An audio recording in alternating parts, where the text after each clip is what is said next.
우리는 본문을 통해서 우리가 하나님의 예수 그리스도를 믿고 이제 하나님의 자녀라는 아이들을 갖게 됐다라고 말씀드렸습니다. 그리고 그 하나님의 자녀라는 그런 그 타이틀에 걸맞게 살아가는 방법은 무엇이냐라는 것을 이제 오늘 계속해서 13절부터 21절까지의 말씀을 통해서 우리가 보고 있어요. 그런 가운데 은혜를 나누고 있습니다.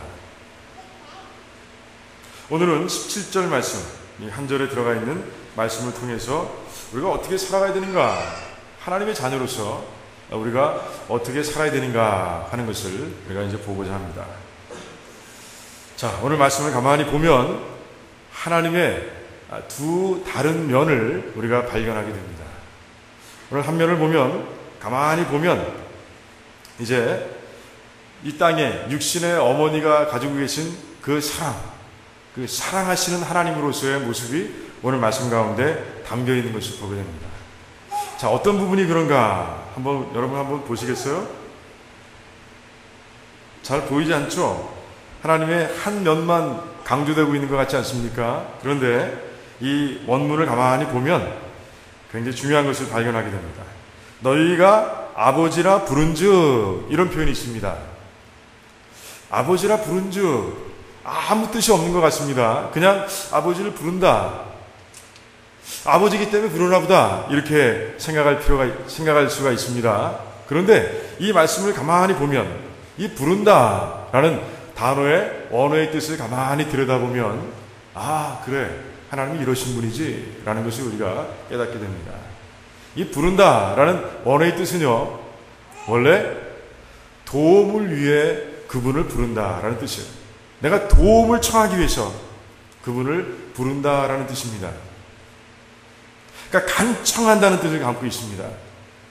내가 지금 어려워요. 내가 지금 힘들어요. 내가 지금 아파요. 이 상황 속에서 내가 어찌할지 모르겠어요. 그런 가운데 정말 도움이 필요해서 하나님의 이름을 부르는 그 모습이 바로 부른다라는 이 단어 속에 담겨 있는 것이에요. 여러분들 이제 하나님의 그 어머니와 같은 사랑을 베푸시는 그런 분으로서의 하나님의 모습이 이제 느껴지십니까? 히브리서 4장을 보면 이런 얘기가 나옵니다. 예수님께서는요, 우리를 긍휼히 여기시는 분이라 그렇게 기록되어 있습니다. 왜? 예수님께서는 이 땅에 오셔서요, 우리가 지금 겪고 있는 모든 시험들, 모든 유혹들을 다 경험하신 분이시라라고 그렇게 기록하고 있습니다. 그래서 우리가 지금 아파요, 지금 힘들어요, 이 모든 것을 다 아시는 분이시라는 거예요.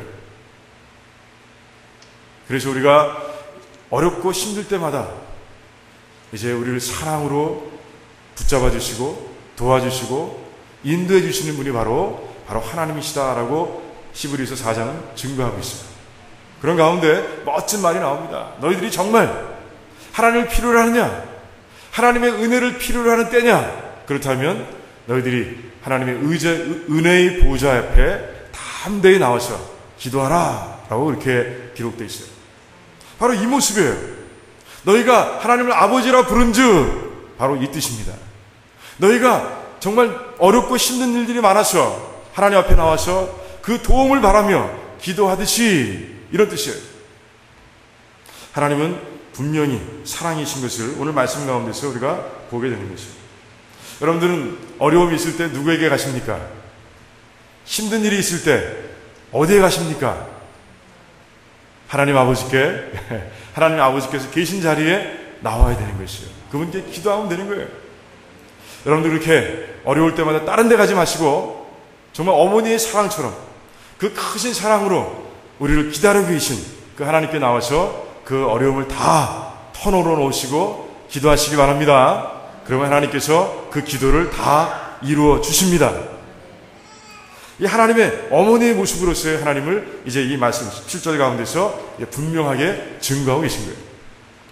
자, 그렇다면 두 번째 다른 면은 무엇인가? 무슨 면이겠어요? 어떤 면이겠어요? 어머니가 나왔으니까 아버지가 나와야지. 예, 그래요. 우리 이 땅의 육신의 아버지는 어떤 모습입니까? 사랑만 주시는 분 아니에요. 아주 엄격한 분입니다. 우리가 잘못하면 그 잘못을 이제 바꾸기 위해서, 고치기 위해서 이제 가차없이 징계하시는 분이 바로 아버지의 모습입니다. 하나님께서 바로 그런 분이라는 것이에요. 오늘 말씀 가만히 보시겠습니까? 외모로 보시지 않고 각 사람의 행위대로 판단하시는 자, 그분이 너희들의 아버지라라고 말씀하고 계세요. 외모로 보지 않는다라는 뜻은 원래 공평하다라는 뜻입니다. 치우치지 않는다. 치우치지 않고 공평하게 그렇게 판단하시는 분이시다라는 그런 뜻을 갖고 있습니다. 즉 하나님의 성품 가운데서 공의를 강조하고 있는 모습을 보게 됩니다. 공의로운 하나님이시라는 것이에요. 우리가 잘못하면 그냥 두지 않으십니다. 그 죄를 반드시 묻고 가시는 분이세요. 그 죄를 반드시 처리하시고 징계하시는 가운데 우리가 다시는 그 길로 가지 않도록 그렇게 만들어주시는 분이 바로 하나님이시다. 아버지와 같은 하나님의 모습이다 라고 이제 베드로는 얘기하고 있는 것이에요. 자, 히브리서 4장을 봤으니까 같은 성경 가운데서 히브리서 12장을 보면 하나님께서 이런 모습이다라는 것을 분명하게 증거하고 있는 모습을 보게 됩니다. 하나님은 우리를 사랑하시기 때문에 우리를 징계하신다는 거예요. 하나님께서 징계하지 않는 자마다 그들은 사생자요 또는 참 아들이 아니다 라고 그렇게 분명하게 말씀하고 계세요. 그런데 하나님의 징계의 목적이 있습니다. 무엇을 위해서? 하나님의 자녀들의 유익을 위해서. 그들이 거룩함에 참여할 수 있도록 그렇게 징계하신다라고 되어 있습니다. 그리고 그것이 하나님의 사랑이라고 말씀하고 계신 거예요. 여러분들 조금 전에는 어머니의 사랑을 봤습니다. 어머니의 사랑은 무조건적인 사랑이에요. 다 덮어주고 싶어요. 다 용서해주고 싶어요. 다 이해해주고 싶어요. 무슨 문제를 가지고 쪼로 나오면 다 그냥 이루어주고 싶습니다. 물어보지 않고 다 해주고 싶습니다. 하지만 아버지의 사랑을 동시에 갖고 계시다는 것이에요. 그것은 무엇입니까? 바로 우리를 고치시는 하나님. 잘못된 것을 그냥 보시지 않는 하나님. 그 공의의 하나님, 아버지로서의 사랑을 갖고 계신 하나님의 모습을 17절에서 아주 분명하게 보여주고 계신 거예요. 자, 그렇다면 오늘 말씀에서는 어떤 면을 강조하고 있습니까? 어머니의 사랑으로서의 하나님의 사랑을 강조하고 있습니까? 아니면 아버지의 사랑으로서의 하나님의 사랑을 강조하고 있습니까? 어떤 것 같아요? 어머니, 아버지. 아버지? 네, 어떤 단어 때문에? 너희의 나그네로 있을 때 두려움으로 지내라. 두려움으로 지내라. 모든 걸 다 용서하시고 모든 걸 다 받아주시는 하나님을 두려워할 이유가 없죠. 이제 우리의 행위대로 판단하시는 하나님. 아주 공평하게 우리가 하나님의 자녀임에도 불구하고 우리가 잘못한 것이 있으면 분명하게 다루시는 그 하나님의 모습을 두려워함으로 지내라. 이렇게 말씀하고 있는 거죠. 여러분, 은혜의 시대에 살아가고 있습니다. 은혜의 시대에 살아가는 가운데 이 교회 안에서 특별히 어머니의 사랑으로서의 하나님의 모습이 지나치게 강조되는 모습을 보게 됩니다. 나는 이제 하나님의 자녀야. 하나님께서는 아가페의 사랑으로 나를 사랑한다고 하셨어. 아가페의 사랑은 무조건적인 사랑이야. 내가 아무리 실수한다 할지라도, 내가 잘못된 길을 간다 할지라도 하나님께 다 용서하시고 받아주시고 사랑하시는 분이야. 이렇게 사랑, 아가페적인 사랑만 강조하는 교회의 모습을 우리가 주변에서 얼마든지 보는 것입니다. 그런 가운데 우리 믿는 성도들도 말이죠.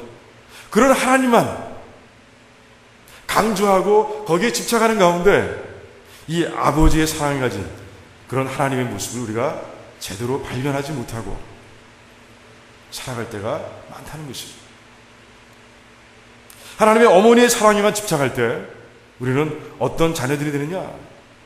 다윗과 엘리의 자녀들과 같은 그런 모습이 되고 마는 것이에요.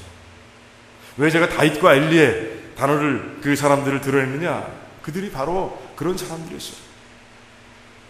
다윗은요, 열왕기상 1장을 보니까 이렇게 되어 있습니다. 그들의 자녀들에게 그들을 섭섭하게 하는 말을 한마디도 하지 않았다 이렇게 되어 있습니다. 그런데 말씀을 보니까 그 말씀 그대로예요. 여러분, 암논이라고 아십니까? 첫 아들이었습니다. 그가 이복 누이를 강제적으로 이제 범하고 맙니다. 범죄죠. 심각한 범죄입니다. 그럼에도 불구하고 다윗이 그 아들을 불러서 징계했다. 너 이게 무슨 짓이냐? 네가 이를 저질렀으니 책임을 져라. 이렇게 얘기한 바가 기록되어 있지 않습니다. 그냥 혼자 노했다라고 되어 있어요. 그냥 혼자 크게 노했다. 이렇게 기록되어 있는 모습을 보게 됩니다. 그런 가운데 압살롬이 원망을 품고요. 결국에는 그 암논을 죽이고 말지 않습니까?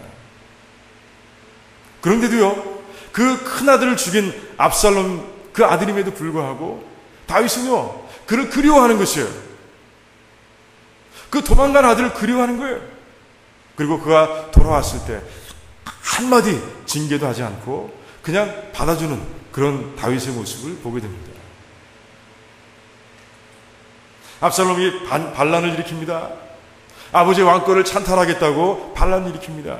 이제 마지막 전쟁을 치릅니다. 그때 다윗이 군사들을 모아두고요, 그 군사의 리더들에게 뭐라고 얘기합니까? 내 아들 압살롬만큼은 살려두라 라고 얘기합니다. 전쟁이 이기고 압살롬이 죽었다는 소식을 들었을 때 다윗은 당연히 기뻐야 됐습니다. 승리하고 돌아온 군대들을 정말 치열로 해줘야 됐어요. 하지만 그는 그러지 않았어요. 자기의 처소로 들어가서 하염없이 눈물을 흘립니다. 그런 가운데 승리하고 돌아온 군사들의 얼굴이 머쓱해지고 맙니다. 이게 다윗의 모습이었어요. 자녀들 그렇게 징치하지 않고 징계하지 않고 무조건적으로 받아주고 사랑한 그런 모습을 그들의 삶 가운데, 그의 삶 가운데서 우리가 발견하게 되는 것이에요. 엘리도 마찬가지예요.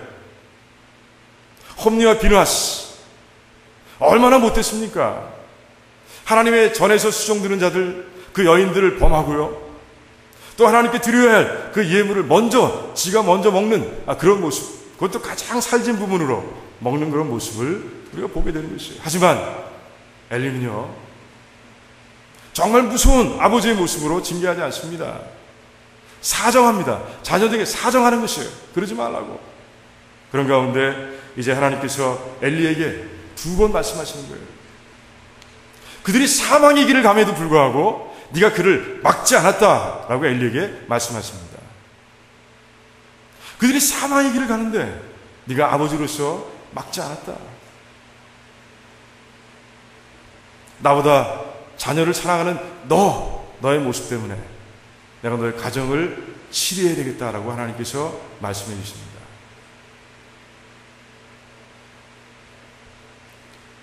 우리 성도님들은 정말 하나님을 어떤 분으로 모시고 살아가는가? 하나님께서는 분명히 어머니의 사랑과 아버지의 사랑을 다 갖고 계십니다. 하나님께서는 다윗처럼 엘리처럼 그렇게 어리석은 하나님이 아니십니다. 우리들이 잘 되길 바라시는 하나님이에요. 하나님 앞에 바로 서길 바라는 그런 하나님의 모습이라는 것이에요. 결국 다윗과 엘리의 자녀들이 어떻게 됐습니까? 암논은 죽었고요, 압살롬도 비참하게 죽고 맙니다. 사망의 길로 내려가고 있는 거예요.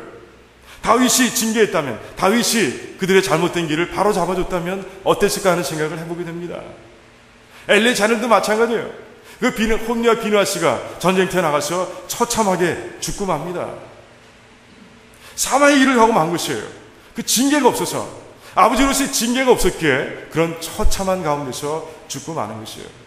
삐뚤어져가는 길 가운데서 돌아오지 못하는 것이에요.